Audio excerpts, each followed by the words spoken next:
Eða sigur í dag, ertu ekki bara nokkuð brattur eftir þennan leik? Jú, bara mjög sáttur að fá 90 mínútur og sérstaklega vinna leikinn líka. Mjög góður sigur fyrir okkur.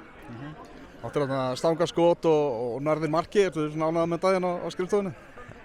Já, það er alltaf gott að skora mark sem framherji.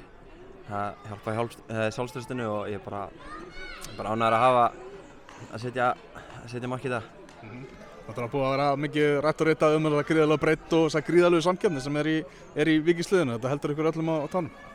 Já, það er bara gott fyrir hópinn að hafa samkeppni og það er bara, við erum með sterkt lið eins og það sést.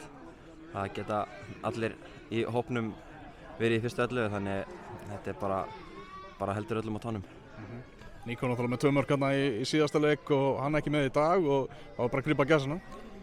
Já, það er bara ekkert annað í stöðinni.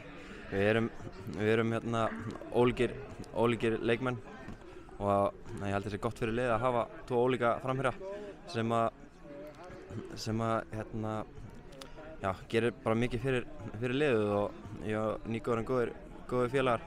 Þannig það verður bara skemmtilegt að berjast um stöðu og við munum stíga við baki okkur öðrum hvað sem er. Þannig það er bara skemmtilegt. Hvernig metur þú svona bara pre-seasonið og þessa fyrstu mánuði í Víkingstreyjunni fyrir þig persónulega?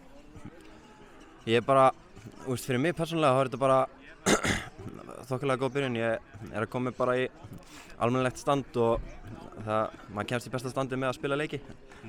Og ég er bara ánægður að fá eins og í dag 90 mínútur og komast betur inn í þetta. Maður er að kynnast leikmönnunum og leikstílnum hjá hverjum og einum og það getur oft tekið tíma og mér finnst ég vera aðeins að svona skilja hvern og einn leikmann betur.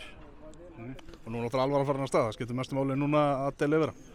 Já, klárlega, það er bara mikilvægt fyrir mig og liðið að bara vera á tánum og bara gera okkar besta fyrir tímabilið.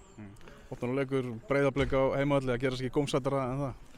Nei, nákvæmlega, þetta eru tvö sterk lið hérna að spila fyrsta leikinn og það er mikilvægt að byrja vel.